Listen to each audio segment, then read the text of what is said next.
This is This is the CineSnob Podcast. Welcome to episode 217 of the CineSnob Podcast. I'm Jared Kingery. I'm Cody Villafana, and that was our new edging intro.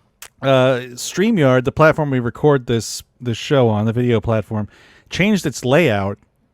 Did it? So it's got a different, like, I don't know. To access the video clips is different. Like, it's in a list form now instead of like a tile form. I mean, it's still sort of tiles, but anyway, the open didn't want to play. So if you were watching that live, which it doesn't appear anybody was, you saw the open sort of stop and start and play, and it's good times. Always. But it is Monday again. Cody, how are you doing? Doing well.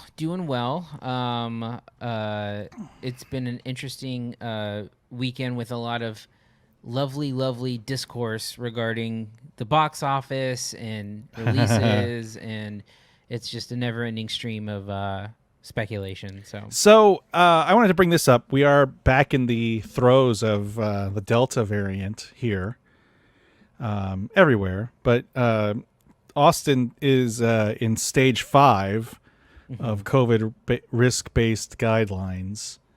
I don't know what it's like in San Antonio. I assume it's bad. yeah. Are you less willing to go to a theater now? You are vaccinated, as am I. Mm-hmm. Actually, I've started. You shouldn't have just assumed that I was okay with you saying that, Jared. I'm sorry. That's a private health decision. I'm sorry I violated your HIPAA rights, even though that's not really what that means. Hey, look, we have a viewer from South Africa, JDM Lover 0. He says, hi from South Africa. Hello, South Africa. What time is it there? It's got to be like 11 o'clock at night, right? That's always what everyone asks. Like, cool what time question. Hey.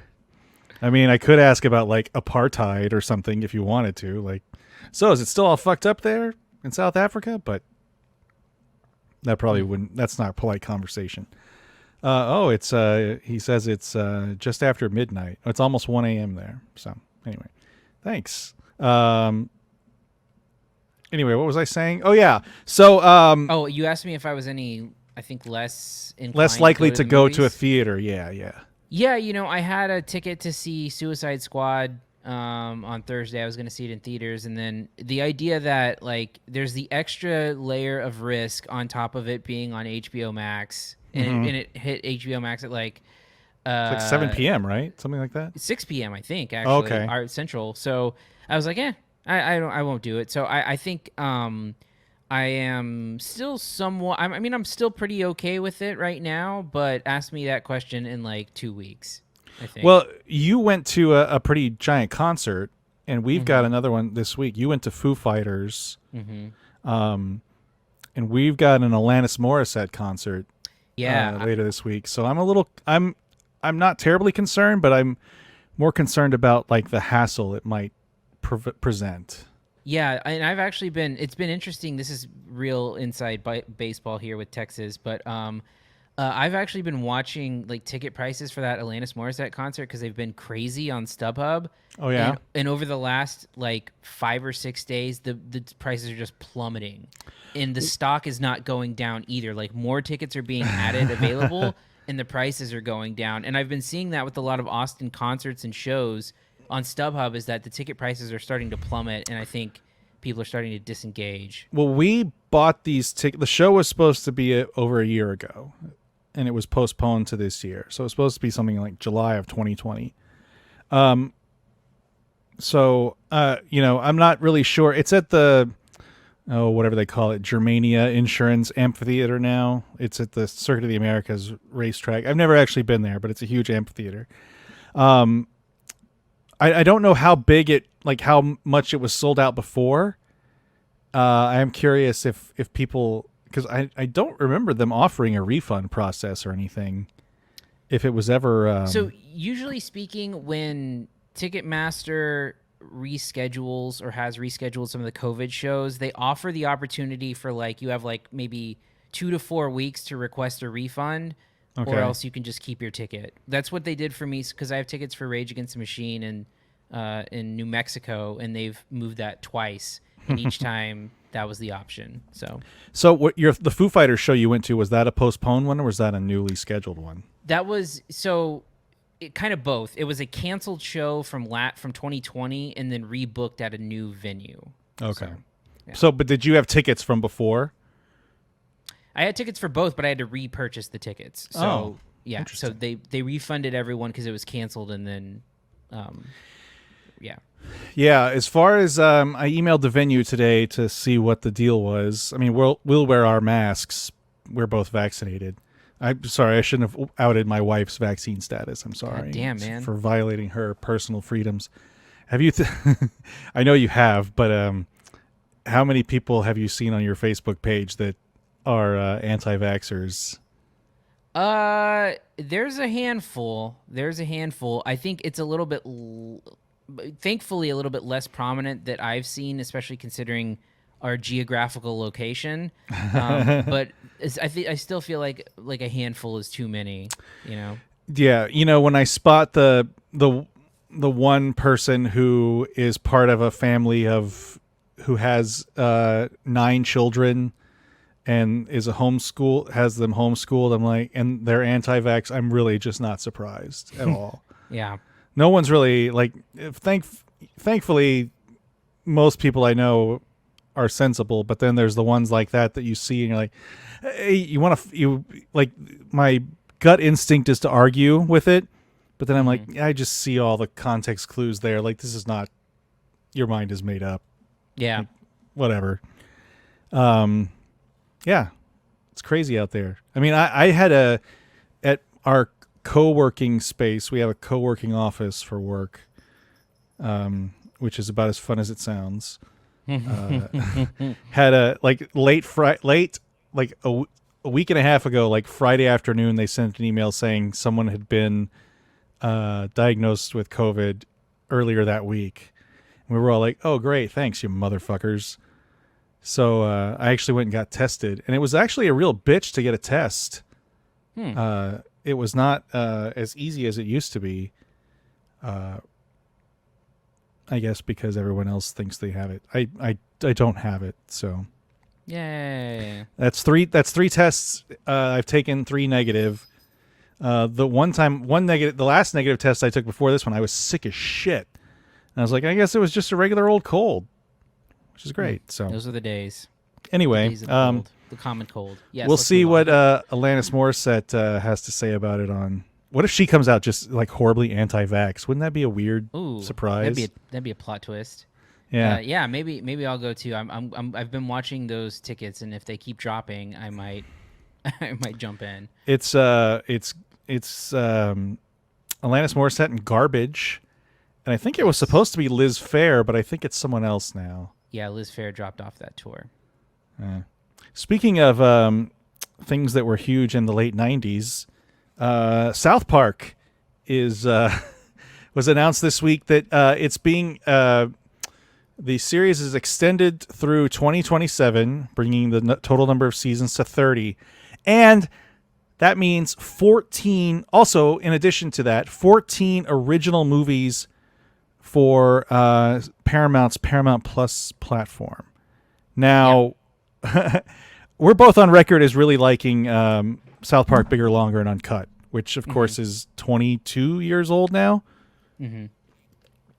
And I know you were... I don't know. Would you still consider yourself an active fan? I know you were a bigger fan of South Park. I don't. I haven't really watched much in recent years. I think for me, I still think it's funny, and in recent episodes I've seen have been funny. I think it's a little bit too dependent on current events, where I think that wasn't really ever the spirit of the show back when I watched it. Yeah, I mean, like those early seasons they have like commentary on certain things, but it's not like, you know, something could happen the week before and then South Park's covering it the next week. That's a later, like a mid to later season South Park trend. And so I don't like that as much, but I still think it's good. Yeah, I was wondering about that myself.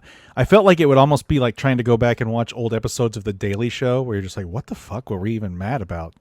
Uh-huh. Because I remember like the big, the big controversies that happened, like the Muhammad drawing one, the Isaac Hayes leaving the show, and like about Scientology. Like that just seems like a million years ago. Oh, and I can't imagine. for sure. I can't imagine any of that holding up today. Well, and they did entire seasons on Trump and stuff where I kind of wonder what that's going to be like I mean, who knows really, but but like, yeah, there's a lot of current event stuff. There's a lot of I don't know. But I think it's good for them, and I think the interesting part here is the 14 movies element. That's the thing that blows me away is how do they squeeze 14 movies out of this? Well, so I don't know what they're going to consider a movie. Is a movie going to be the same thing as like a special, like an hour-long special? Is that considered a movie? I don't know what their qualifications are. And Matt and Trey have not made a movie, I don't think, since Team America, if I'm not mistaken. Yeah, because after that they did Book of Mormon. Right, and that took years of their time.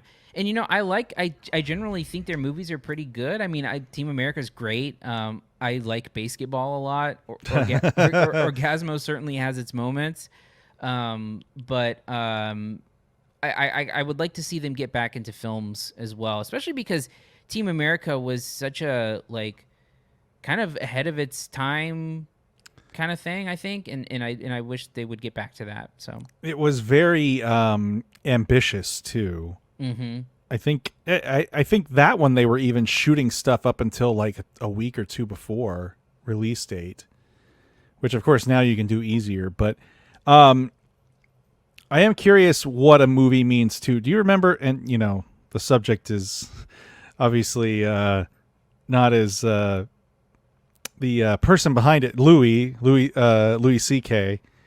When he did his show on FX, he would just release, like, there was at least one that was like a feature length episode. Do you remember that one with Jeremy Renner? Mm-hmm. It's actually very good. I mean, not that you'd ever want to watch it again because of the way Louis' career went, but I'm curious if it will be like that, like if it'll just be extended, like just one-off extended episodes. Mm-hmm. Yeah, and that should be interesting to see as well, because I don't think they ever, in any press release or anything, defined what that meant. So, yeah. And for right now, like the back catalog of South Park is exclusive to HBO Max. Right. So this new stuff will be on Paramount Plus. So if you want to watch everything, you'll need both. Of course. Streaming sucks balls. By the way, their deal was worth $900 million. I saw that. Just crazy. Yeah, they called it "fuck you" money. Yeah. Anyway, good for them though. Hey, whatever, man. 30 years. That's one of those things that really sneaks up on you because I never would have thought that would have been a 30-year thing because of the buzz and the zeitgeist around it back then. That 30 years has flown by faster than I think The Simpsons 30 years has, at least in my mind. I don't know. I remember going to see on the very same day. We may have talked about this. Do you remember when Huebner Oaks, AMC Huebner Oaks Theater opened in San Antonio, and like this was a few years after the Regal Fiesta 16 had opened? Mm-hmm. And they were close enough together geographically. They wouldn't both get the same big releases. Yep. Which I don't think they do anymore. I don't know that that's the. I'm not sure. I up until Fiesta 16 became a dollar theater, that was still the case actually. Where for certain movies, it wasn't for everything, but for certain movies there was that geographical proximity thing where. One theater would get one movie, and another theater would get the others. Yeah, because like the Alamo Drafthouse here by my house, is probably like 1,500 feet from the mall movie theater, and they both get the same thing. I don't. Okay. I don't, Yeah. Anyway, Maybe a thing had passed. yeah, Maybe I don't with know. more theaters popping up. It was a weird thing, and I remember my friend and I went to see, because they opened on the same day. First, we went to go see Wild Wild West at AMC and hated it, and they were like, "We don't have anything to do," so we went to Fiesta 16 to watch South Park, and we loved it. And we both thought, like, well, this is going to be the last hurrah of this thing, and then it was brilliant. So yeah, that's really the last. Well, I mean, that's 22 years ago. So the last big film thing from them has been, and I mean, that was Oscar nominated too. Some of the songs, I think one of the songs, Blame Canada was nominated. Blame Canada, which is bonkers. But I don't know. Maybe I'll give it a shot again on Paramount Plus. I haven't watched South Park in years. Yeah, it's been a while since I've regularly watched. I watched their they had a COVID vaccine special that was pretty good that I watched this past year. Are they still half-assed libertarians, like politically? I think that might have changed a little bit with the Trump years. You know, because there was that whole like when it was the Trump and Hillary thing, they had the whole thing where there was the election between what was it? It was like a giant douche and a shit sandwich or something. I thought that like was Bush and Kerry, but maybe I'm wrong. I thought that was longer ago than that. I might have been. Yeah, maybe it was. I don't know. Or maybe like Romney and Obama. Something like that. Yeah. Yeah, it was a giant douche or a shit sandwich. Yeah. I remember that. Yeah, I mean, not that. Yeah, those were simpler times. Yeah, for sure. All right. Anything else before we move on? No, but I think I might need you to vamp a little bit, introducing the clip and stuff. So I'm gonna step away for a second. All right, let's go ahead and move on to reviews. Here are this week's reviews. First up, we have The Suicide Squad. Robert Dubois. He's in prison for putting Superman in the ICU with a kryptonite bullet. I'm not joining your Suicide Squad. We'll see. My court date is coming up. And Miss Waller said maybe you could help me out. You're flexing in my door! Everyone stand down. Miss Waller, I don't... Stand down! I wouldn't take such extreme measures if this mission went more important than you could possibly imagine. Are you in or out? Good. Let's meet your team. It's okay, I'm not okay. Each member is chosen for his or her own completely unique set of abilities. I need to feel the raindrops on my head. Hey guys, sorry I'm late. Had to go number 2. Good to know. Is this thing a dog? A dog? What kind of dog do you think it is, mate? I'm gonna go with Afghan hound. Oh my god, is it a werewolf? Yo, they sent me into a werewolf! Yo, let me out! Hey, he's not a werewolf, okay? He's a weasel. He's harmless.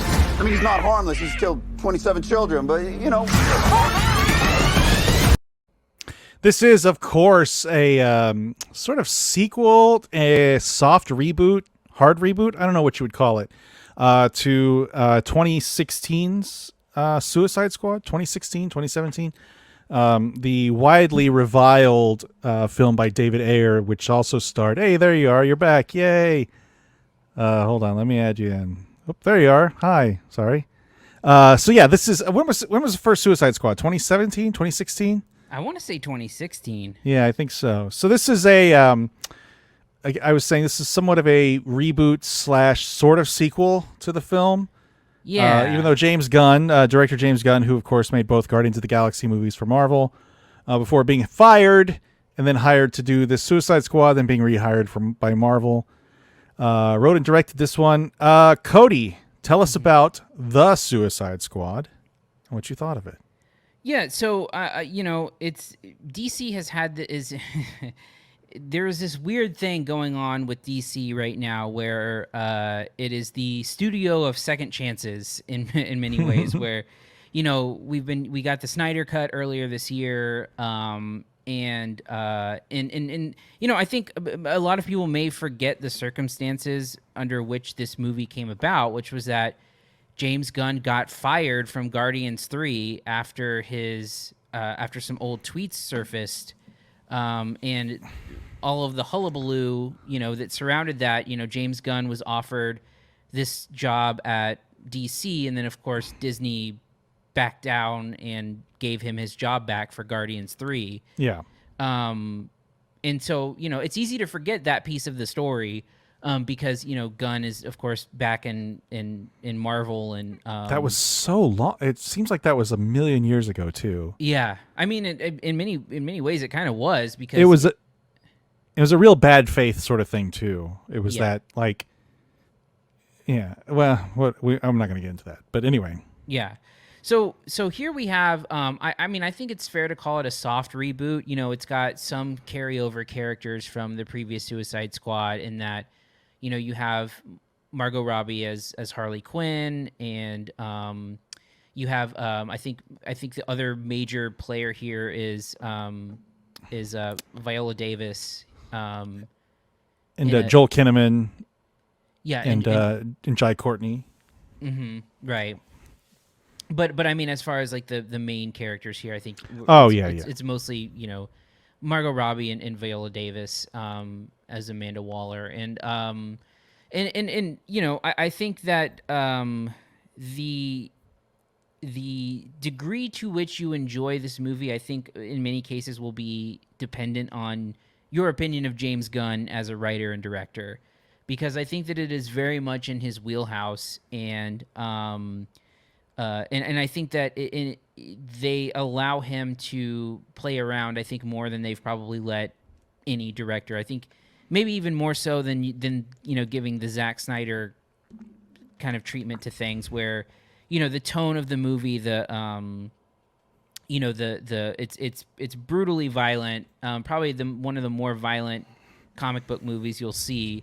It's got dark humor, it's edgy, and it's one of those things where I still think we're feeling the effects from what Deadpool allowed for, which is it allowed for these R-rated comic book movies like this and Logan and others to exist. And I think this is kind of it's one of those things like where, like, I think Deadpool walked so the Suicide Squad would run, and so I think, for starters, in terms of the things that I liked about it, for me personally, I think that John Cena is kind of the MVP of the movie, as Peacemaker. I think that he's got some great line deliveries, and I think he's probably the funniest character on screen. And so, when Gunn is doing something, there's going to be some element of comedy, and I think that Cena delivers there. I was kind of surprised to see how, I guess maybe I just wasn't paying attention to marketing and stuff, but it really is kind of Idris Elba's movie. He's the protagonist for most of it, and with the large scope and large scale of the size of the cast, I was quite a bit surprised to see just how much of the main character he was in the film. I think that the tone, I appreciate the tone more than I think that it fully connects for me. I think it opens with an opening scene that I think is kind of really subversive and funny, though I think that it kind of borrows from some other movies who have done very, very similar things. I'm thinking of a recent comic book sequel movie that did something nearly identical. Talking about a sequel to a movie you've already mentioned. Yes. Yes. Yep. Okay. I know. And so I think that sequence is a little bit borrowed, and I think, for me, I think this movie is okay. There is something about Gunn's sense of humor and writing that I don't always love. I feel like sometimes there is a forced edginess there that doesn't always connect with me. And I know that we probably disagree on this point too, but it kind of feels like Gunn plagiarized himself a little bit through the course of the film, because I do think that this is a R-rated kind of take on what he did with Guardians of the Galaxy. It's not like beat for beat by any stretch, but I think it's very similar. I think the DNA, they share a lot of DNA, and I think it's, having the core of what Guardians is, and some minor details in it, and then sprinkle in an R rating, and then sprinkle in some of that trauma, James Gunn style that are in his roots, and I think you get some form of what you can know what to expect with the Suicide Squad. Even down to like the King Shark character, who is basically a Groot-ish kind of character, right? The last scene of the movie, if you recall, is very similar to something that happens in Guardians towards the end, with like Drax and Rocket, if you recall. There's a scene with Idris Elba towards the end of the movie. Anyway, but you have these you have this ragtag group of kind of misfit characters who are kind of forced into a team together, and they bicker and they kind of fight with one another, and it's kind of that whole the vibe is pretty similar, except for ratchet up the intensity quite a bit, and the language and the violence and all that stuff. I will say I think that there's a lot of really like comedically violent stuff. Like there's a lot of exploding body parts and and dismemberments, and I think that there's a lot of really funny, humorous violence with like the King Shark character, who I think, again, I think that character has some funny stuff in it.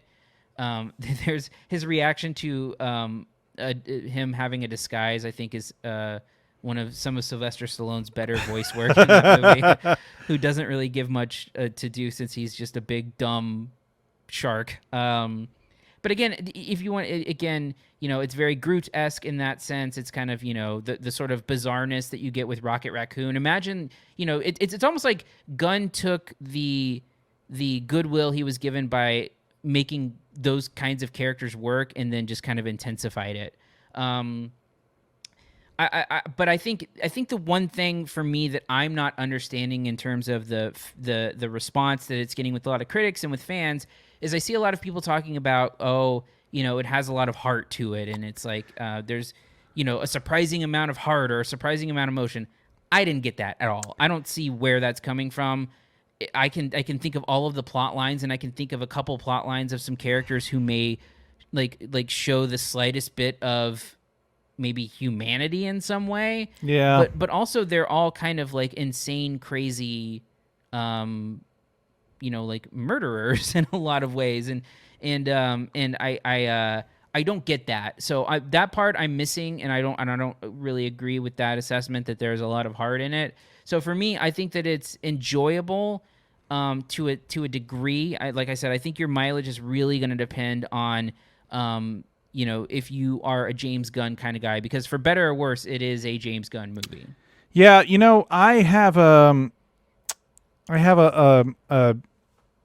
I really like his James Gunn style. One of the biggest things that I haven't liked about him, and we've talked about this on this show before, is his propensity to not put everything on the screen. And especially with like the Rocket and Groot stuff from Guardians of the Galaxy, sort of not implying, but almost flat out stating that they have like a father-son relationship, which is something I never got. And I think that's probably where the heart thing gets confused in Guardians of the Galaxy, because I think Guardians of the Galaxy is, it at the end of the day, it feels more like a family, right? That's kind of the idea, is that there's all these orphans and widows and whatever, and they put together like a family. And, that's got heart to it, and that's a little more heartwarming. This one, I agree with you. I don't know where the heart is. That's not to say I don't think the movie's really fun. It's gleefully violent, and apparently Gunn was allowed to just, from what I've read, was allowed to just pick the shittiest DC characters and throw them at the wall and blow them up and rip them apart and everything. So much so that people are pissed off that Sean Gunn has a very small cameo as Calendar Man, where he calls Polka Dot Man a pussy or something. Yeah. And people are very, very upset that Calendar Man was so disrespected, which he's a terrible Batman villain. Like, there's just these terrible villains and characters that Gunn basically makes cannon fodder in the film, and I think that's a lot of fun. I mean, it's probably not a big secret that most of the people you see on screen or that have been advertised are going to end up dead. Probably not Margot Robbie is really the only safe bet, but everybody else is you never know what's going to happen to them. And I think that's probably the biggest surprise in it. The like you said, the first scene is very violent, and I think the fact that it kind of changes the playing field of the film right away is a really interesting way to take it. That said, I think it has some really, like I said, really gleeful violence and really kind of twisted sense of humor that I wish had carried through the entire thing, because I feel like the climax could have been a perfect moment to really show what pieces of shit these people were. And I think it sort of backtracks on that a little bit. I mean, I get it. I get why they did it. But there's a perfect moment for them to really kind of cement that these are just huge criminals and psychopaths that it didn't really partake in. And that's a quibble that I can live with, because that would really change the course of the entire movie. But all in all, I think it's really fun. I do think it's a little reductive to call it a Guardians of the Galaxy ripoff. But I can see where there are hints of that. And to be honest, it's probably why they hired James Gunn. Sure. I don't think it was any surprise that that's what they were getting. There are characters that are way more fun. Like Idris Elba, his character's like bio is essentially what Will Smith's was in the first movie. Was like he could hit anything. He was Deadshot, right? That was Will Smith's character. I think it was Killshot. I thought it was Deadshot. Anyway, basically he could aim at anything and kill. That was like the power of everybody on the team, was they could aim at something and kill it. Yeah, I didn't expect Idris Elba to be such a huge part of it. I didn't expect John Cena to be so funny. Deadshot. Yeah. John Cena has some of the, like you said, some of the best lines in the whole movie. And there's a particular sequence that's ultra violent and really dark at the beginning of the second act, with him and Idris Elba having a contest about killing people. Mm-hmm. That the best turns scene out in the movie. Yeah, it's really, really great. I just really enjoyed it. I think again, Margot Robbie gets a great little part to play. I don't think she has as much to do as she did in Birds of Prey. I think that was a real showcase. It feels like her Harley Quinn sort of disappears a little too much in the first half of the movie, but she's really separated from everyone else for quite a large chunk of the movie. She does get a pretty big, significant like plot device in that part, but it does feel like she's separated a little too long from the rest of the group. But I mean, these are minor quibbles. I really like this movie.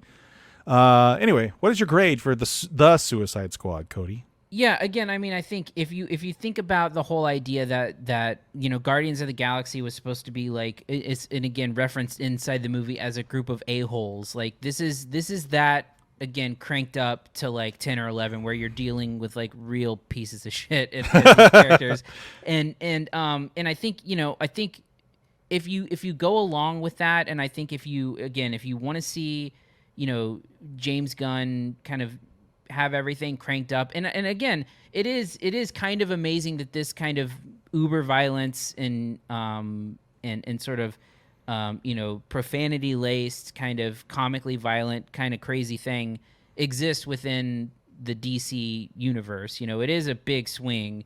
For me though, I think that the humor doesn't work as much as I would like it to. And I think that the movie actually kind of drags in that second act a little bit. And so for me, I'm going to give it a really mild recommendation of a B-. I think that it is missing the kind of heart that makes Guardians, that first Guardians movie really, really sing. And I think that this is just kind of like a straight up like nasty action movie. And I think that there is merit in that, but it doesn't quite reach the heights of some of Gunn's best work. Yeah, I'm going to give it a B+.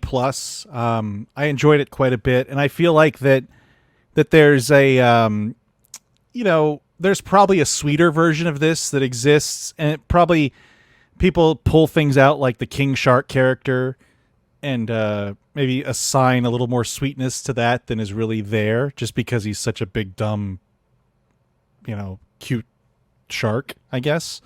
But I don't think that's the right take. I do think it's very nasty and kind of gleefully nasty, which is my favorite kind of nasty, Cody. You know me. That's sounds like a clown porn description. Gleefully nasty.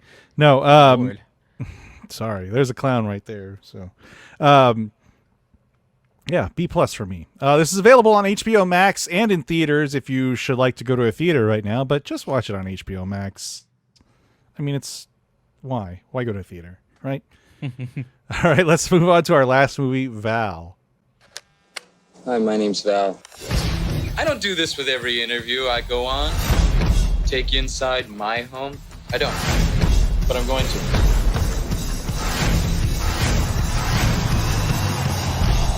My name is Val Kilmer. I'm an actor. I've lived a magical life, and I've captured quite a bit of it. Push the button!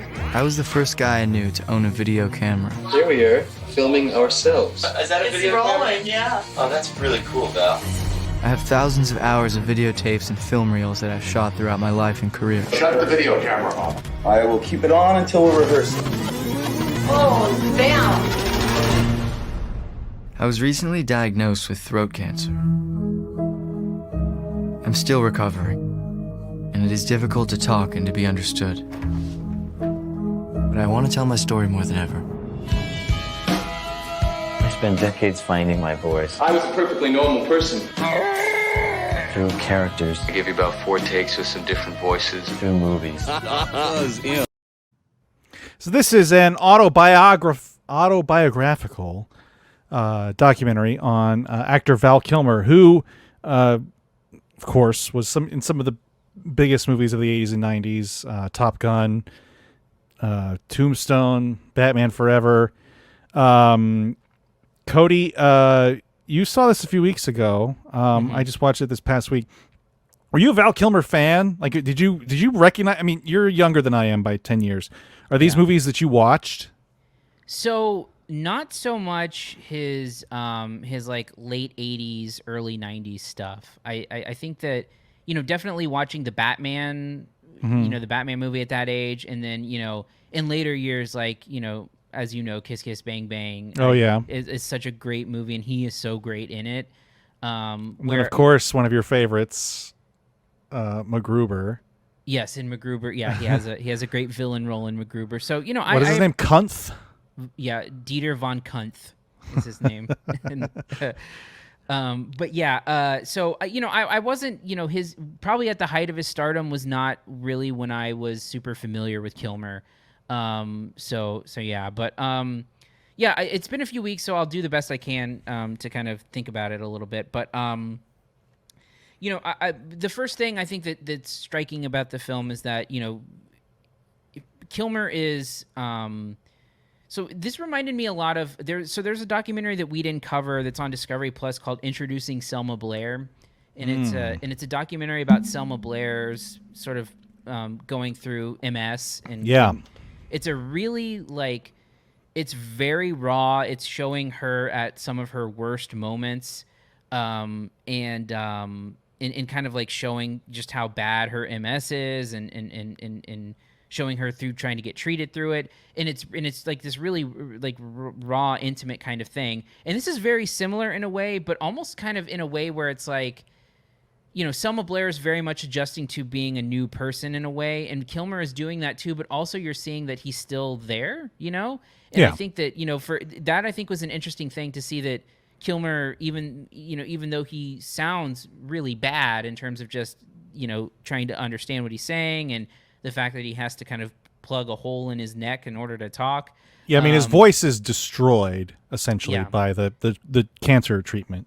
Yeah, but then you hear his words being spoken or hear him even talking, and he's saying, I feel great. He even talks about how he looks a lot worse than he feels.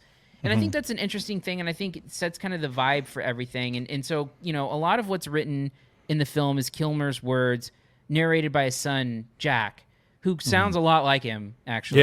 Yeah. And I think it's a really effective narrative device within the course, or framing device, I probably should say, of having Kilmer's son read kind of the words written by Kilmer, and it's a lot of like Val talking about his love of acting and kind of his role as an actor, and it goes through a lot of his big movies, and then up until I would say maybe like the late 90s, where it kind of starts condensing some stuff together. And, it talks a lot about the Mark Twain special that he had, where, that was going to be a huge launching point for him in his career, in his later career, that kind of got derailed and destroyed a little bit. And I think that, as an intimate look into his life, I mean, I think the great thing about it is that there's just like these treasure troves of video footage that Kilmer had been filming for years and years and years. So you get this like handheld behind the scenes camcorder footage on the set of Top Gun and on the set of some of his other stuff. I think it gets really interesting. There's a section of the movie where he's filming behind the scenes of the island of Dr. Moreau, and you see just what kind of like clusterfuck of an experience that movie was. And there's some great stuff of him and Brando. And Brando in pure fat, don't give a fuck about anything mode. To the point where there's some great footage of someone who is supposed to be Brando on set, but it's just some guy. Some dude named Norm. So that scene is so great. All that footage is crazy to see and watch. And I think it really, I think its best moments are some really great, candid, behind-the-scenes stuff. And then you get a little bit of insight into how Kilmer is handling his condition and the need to, like, he's become more popular on Comic-Cons and public appearances at screenings. And I think a lot of that is probably out of necessity because he can't really perform in the way that he has previously. Yeah. He kind of talked about some like a land deal that kind of went south with his dad that I think he may have had some financial repercussions from. But it's really interesting to hear him talk about, like how he kind of gets a little bit depressed going on these Comic-Con tours because he's kind of selling a version of himself that he's not anymore. It's very nostalgic. It's watching his old movies, it's signing old headshots, and the ideal of like reconciling who he was with who he is now, I think is really interesting as a topic. And I think that, considering that these Comic-Cons are the sole moneymaker for so many stars of yesteryear, it's interesting to think about, how someone like that might think about it, where it's their primary income, where it's someone like Kilmer who, clearly loves acting and performing and, really trying to, live up to people's expectations of him. And he's not that person anymore. Yeah. I mean, yeah, just to speak to that, I was at a Comic-Con where he was at, I don't remember when, but in the movie features this, like where he's basically hidden because he doesn't look, the treatment has left him, scarred and kind of misshapen his face, and the way they move him around like in a wheelchair covered with a blanket, like it's really sad, but it's also like it's strangely like heartwarming when he gets there and you see everyone like excited to see him. And that's really always been my experience at a Comic-Con. Like it doesn't matter what the person looks like now, it's just here's this person you were a fan of and you're getting to meet him. And you see too that he seems to be enjoying it too when he can handle it. They show the Rolling Road show that they had here in Texas for the Tombstone screening, and he seems to be enjoying himself and trying at least to be a gregarious person, and people are really appreciative of that. And I think the part of that is part of the struggle that he experiences is of like people expect a lot and he has trouble like again reconciling that. And I wish they would have spent even more time on that. I would have loved to get more in depth on that. And I think as it stands, I think it stands as a real solid. I don't know that it ever reaches the heights of being spectacular by the end of it. I think that it could have used a little bit more rounding out and structure to it, because as it stands, it is kind of just like a glimpse into certain things. a glimpse into footage, a glimpse into who he is now. But I don't think that it ever like gets truly amazing. I think it's just real solid. Yeah, I really enjoyed it too. I do think it does leave a little bit on the table. Specifically, the ending sort of gets a little... Val Kilmer is apparently a very artsy guy. Yeah. And he's got a lot of... like, he dresses very oddly now. He's got, he writes all over his clothes and wears big, giant turquoise bracelets that I believe belong to his late mother. And he spends the movie, like these interstitials in the movie, building these like kind of crazy scrapbooks with a lot of mixed media artwork. So the end of the movie gets a little too arty, I think, for the story. But one of the things I think it doesn't really touch on, and it is his movie, is the idea that he was rather a difficult person to work with. The plot line of the synopsis of the Amazon movie, of the movie on Amazon, says, one of the most notoriously mercurial actors in Hollywood. And it doesn't really, that mercurial descriptor doesn't really come through in the film. Yeah, I think it tries to soften it too when it's talking about like it's showing interviews with people who have worked with him, and like I think it shows Robert Downey Jr. Talking about how no, he's not difficult, he's a good actor. Like I think it tries to downplay it, if anything. Well, he's clearly a very actor, like a very guy. Yeah. So he talks about, and this was kind of fascinating to me because I didn't know this. The idea of him playing Batman was like a dream come true, obviously. But when he did it, he ended up fucking hating it because he couldn't really act, and that was the biggest thing. He couldn't hear people. He couldn't really move. He couldn't sit down. He couldn't stand up. He just basically was told where to stand.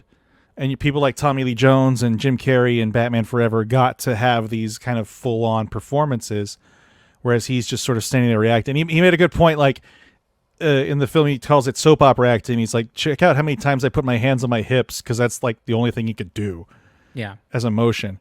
And that's why he didn't go back. But then it moves on to The Island of Dr. Moreau, which is a notoriously troubled production, which it's clear he has a hand in making it troubled, because the video you're talking about where he's filming the director John Frankenheimer, like he's clearly antagonizing Frankenheimer in the role in that filming. So he's not really innocent, and it's not really this, tyrannical director came in and screwed everything up. He's also antagonizing him as well.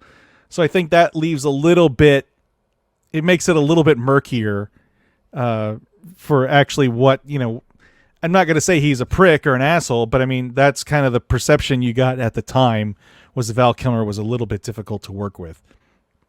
Whatever. It's fair. It's his movie. I get it. I do really like, like you mentioned, I do like the Comic-Con stuff a lot. It's funny to me, not funny, but it's interesting to me that I wonder if Kilmer would have ever been the type of guy to do that. Yeah. If he would have, because you see him, like his late period stuff, like anything after like 2000, his movie output is diminished into stuff that's more supporting roles. He's not starring in things as he was. And then he has, like, he leveraged his like he sold his land to pay for this Mark Twain, like, Broadway show performance thing that I don't know who would, like, is that going to save someone's career? And he's really good. The performances you see, he's disappears into the role.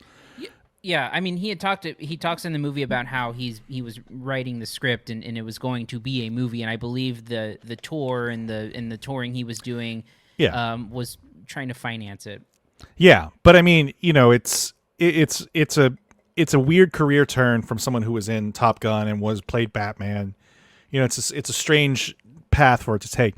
So I wonder, had that happened and had he not, become ill, would he be the type of guy to be at these fan events? Would he have the fan interaction that he has now? Yeah. And I honestly doubt it, but I don't know. Yeah. I don't know if it's. I mean, I don't know if that's something that the illness changed in his life or not. If that's just a different trajectory, because it never really talks about how he gets into that either, which is something I'd like to know. Like, was it because he can't work anymore that he decided to start doing these cons? Because it's usually a choice, like either, Brian O'Halloran from Clerks. Like, what the fuck else is he doing? That's why he's doing a Comic-Con. Like, Val Kilmer seems like he's doing okay. Why is he doing a Comic-Con? I guess, but also, the sort of money that you can pull in there. It's like, why is Owen Wilson doing a Comic-Con? True. Yeah, I mean, at some point, the siren song of just easy money is probably too hard to resist. But is it something where you just finally decide, like, okay, I'm going to do it? I wonder. I never really looked. I don't know how much he charged for an autograph or a photo. I don't know. But I don't think he took photos. No, he did. I've seen him take photos. He took photos at the Rolling Road show. Yeah. Anyway, it's interesting. I do think it's a little incomplete, but that's what you can really expect from something really so autobiographical. Mm-hmm. What's your grade for Val, Cody? I'm going to give it a solid B. I think it's a solid documentary. Like I said, I don't think that it ever transcends, but I think that there's nuggets of goodness throughout that I think as individual pieces are really great moments of documentary filmmaking. And then, as a whole, maybe doesn't quite coalesce in the way that I hoped it would, but still a solid B. Yeah, I'm going to give it a solid B too. I think it's good, even though it's definitely missing some parts and missing some broader context into why certain things happen. But it is available now on Amazon Prime. And that is going to do it for this week. Next week, Cody, what are we doing? Free Guy? Yeah, I think next week is going to be heavily dependent on our trips to the theater. So for sure we're doing Coda because that's opening on Apple TV Plus. Yes. And then, depending on what it looks like and, theater wise, there is Free Guy. And then there's a couple of other movies, like there's that Aretha Franklin Respect movie. I don't think we're going to cover Don't Breathe 2 because I didn't see Don't Breathe. So. I didn't either, and I'd forgotten that movie existed until I saw a trailer for it in front of Old. Yeah, so maybe we'll cover a smaller movie. We'll see, but for sure Coda, most likely Free Guy. Yeah. Okay. Well, if you want to reach us, you can email us at podcast@cinesnob.net. You can find us on Twitter @CineSnob, Facebook CineSnobNet, YouTube.com/CineSnob. If they let the copyright violation my disputes go through. It's such a pain in the ass, Cody. It's such a pain in the ass. Yeah, these are free clips, you guys. Trying to just show you the movie clips and review them, but anyway. Yeah, I mean, it's A24 with The Green Knight. Oh, good Lord. Did you see this? After reviewing your dispute, A24 has decided that their copyright claim is still valid. Oh, I did not see that one. Cool. Thanks. Well, fuck you, A24. I mean, we're trying to show the fucking clip of the movie in the context of a review that you provided on a press site. Fuck you, A24. Anyway, anything else before we go? Nope, we're just burning bridges, so all right. Should probably wrap it up before you burn. All right, on that note, I'm Jerrod Kingery. I'm Cody Villafania. Thank you for listening to the CineSnob Podcast. To read reviews, interviews, and more, visit cinesnob.net. See you next week.